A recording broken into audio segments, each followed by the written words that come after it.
Welcome back guys on your own YouTube channel together with Arjit Srivastav. So today we will study about Kirchhoff's law. It is one of the most important law in this chapter, current electricity. So let's begin. Kirchhoff's law. ये Kirchhoff's law बहुत important law है, ये आप लोग देखिए। Kirchhoff's law क्या कहता है? किरचॉफ्स लॉ दो पार्ट में डिवाइडेड है, दो लॉ हैं इसके अंदर। एक है किरचॉफ्स करंट लॉ और दूसरा है किरचॉफ्स वोल्टेज लॉ। तो किरचॉफ्स करंट लॉ और किरचॉफ्स वोल्टेज लॉ दो लॉ हैं इसमें।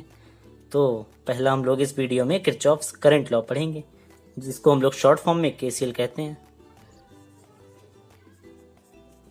किरचॉफ्स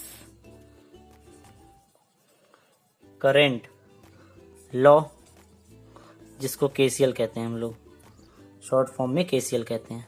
तो ये लॉ कहता क्या है? तो ये लॉ कहता है कि charge is conserved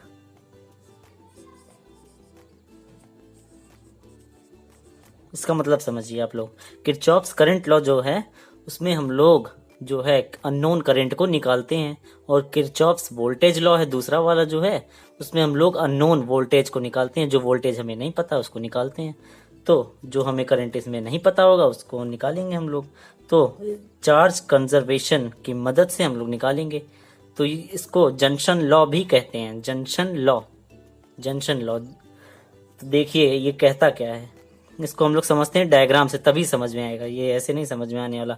Kirchhoff's law कह दिए चार्ज इज कंजर्व्ड, तो चलिए देखते हैं डायग्राम से। तो ये जैसे कोई ये वायर है, ये वायर है, ये जुड़ा हुआ है, ये एक वायर बन गया। अब आगे आके जैसे यहाँ से 2 एम्पियर का करंट आ रहा था, यहाँ से 5 एम्पियर का करंट आ रहा था, तो यहाँ कितना हो जाएगा पता है किसी को? आगे यहाँ कितना हो जाएगा? यहाँ हो जाएगा 7 एम्पियर। सिंपल सी बात है, बहुत इजी लॉ है, बहुत ज़्यादा इजी, लल्लू सा लल्लू। तो ये 7 एम्पियर हो जाएगा यहाँ पे। तो अगर एक और वायर जोड़ दें यहाँ पे, एक और मान लो ये जोड़ दिए, यहाँ जोड़ दिए, यहाँ 1 एम्पियर इस वायर से करंट आ रहा है। यहाँ समझो, यहाँ वायर के यहाँ हम लोग बनाए नहीं है, बैटरी से करंट आ रहा है 2 एम्पियर का, बैटरी से करंट आ रहा है 5 एम्पियर का, एक और बैटरी यहाँ लगी है, यहाँ से करंट आ रहा है 1 एम्पियर का। अब कितना हो जाएगा? 5 + 2 + 1 8 एम्पियर। अब ये हो जाएगा 8 एम्पियर। तो ऐसे ही बहुत इजी लॉ है, मतलब जितना करंट आ रहा है उतना करंट जा रहा है। इसका मतलब ये हुआ, जितना करंट आ रहा है उतना करंट जा रहा है। कहीं गायब तो हो नहीं जाएगा हवा में कि आ रहा है कि उड़ गया, गायब हो गया, इवेपोरेट हो गया, यहाँ से वहाँ चला गया। जितना आएगा भाई उतना ही जाएगा। तो बहुत ही इजी सा लॉ है ये। और आगे देखते हैं हम लोग इसको, हम लोग कैसे मतलब वो मैथमेटिकली कैसे रिप्रेजेंट करते हैं, क्वेश्चंस कैसे सॉल्व करते हैं। तो देखते हैं कि जितना करंट आ रहा है 5 + 2 + 1 किसके, ये किसके बराबर है? 8 की। 8 समझे? 5 इस वायर का, इस वायर का, इस वायर का, जितना आ रहा है इज इक्वल्स टू जितना जा रहा है 8। ऐसे रिप्रेजेंट करते हैं। तो अगर लिखना है I1 + I2, ये है किरचॉफ्स लॉ मैथमेटिकली जो मैं बता रहा हूँ। I1 + I2 + I3 is equals to I4 + I5। तो ऐसे रिप्रेजेंट करते हैं। ऐसे बहुत सारे हो सकते हैं, जैसे एक और वायर लगा दिए। ऐसा भी हो सकता है कि जैसे 3 से आ रहा है ना, एक ऐसा जोड़ दे, एक और जोड़ दें कि 3 से आ रहा है और 2 से जा रहा है। ऐसा भी हो सकता है, जरूरी नहीं है 3 जगह से आ रहा है तो एक ही जगह से जाएगा। तो 2 जगह से भी जा सकता है, 5 जगह से भी आ सकता है, 10 जगह से भी आ सकता है, और जा भी सकता है 1 जगह से, 2 जगह से। ऐसा भी हो सकता है कि इतने सारे आ रहे हैं यहाँ से वापस। तो इसे जंक्शन लॉ इसलिए कहते हैं, आप लोग समझ गए होंगे। जंक्शन मतलब जहां 2 या 3 से ज्यादा वायर्स जुड़े हुए हैं उसे जंक्शन कहते हैं हम लोग। तो ये जो लॉ है, हमेशा जहां पे 3-4 वायर दिखे आप लोगों को वहां अप्लाई कर दो, आंसर आ जाएगा। जहां पे भी न्यूमेरिकल की बात कर रहे हैं, जहां पे भी दिखे बस अप्लाई कर दो। अप्लाई करने का मतलब जितना आ रहा है इज इक्वल्स टू जितना जा रहा है। मतलब charge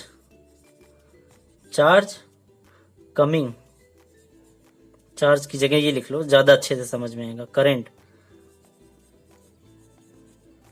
coming is equals to current going. बहुत सिंपल सा है ये current coming is equals to current going. और बहुत जगह इसको ऐसे भी रिप्रेजेंट करते हैं, ये दिखा रहे हैं, ये इक्वल्स टू 1। और यहाँ इसको हम लोग कैपिटल आई लिख लेते हैं, दोनों आई कंफ्यूज हो जाएंगे आप लोग। कैपिटल आई ऐसे लिख रहे हैं, कंफ्यूज हो जाएंगे, दोनों आई छोटा छोटा। तो यहाँ एन, आई से एन, मतलब इसका समझिए आप लोग कि सारे जितना करंट आ रहा है सबका सम इज इक्वल्स टू 0। समझे क्या? ये ऐसे हम लोग इसलिए लिख रहे हैं, जैसे ये है 8 को इधर ले आए, इधर 0 हो गया, 8 को इधर ले आए, इस साइड 0 हो गया। 0 होते ही जो है हम लोग इसको जनरलाइज्ड वे में ऐसे लिख सकते हैं। तो जैसे ही हम लोग 8 को इधर लाए तो 8 माइनस हो जाएगा ना। तो इसका मतलब ये हम लोग यहाँ से ये सीखे कि जितना करंट आ रहा है उसको पॉजिटिव मान लो और जितना जा रहा है उसको नेगेटिव मान लो और सबको ऐड कर दो, इज इक्वल टू 0 कर दो। इसका मतलब ये है, बात वही है, चाहे ऐसे लिखो चाहे ऐसे लिखो, बात वही है, कुल मिला के एक ही बात है। चाहे जैसे लिखो, दोनों से आंसर एक ही आने वाला, कोई दिक्कत की बात नहीं है। 8 को इधर लाओगे तो माइनस हो जाएगा। समझे? समझ में आया क्या? तो देखते हैं फिर। तो thanks for watching this video. If you like the video, press the bell icon and hit the subscribe button for more videos like this.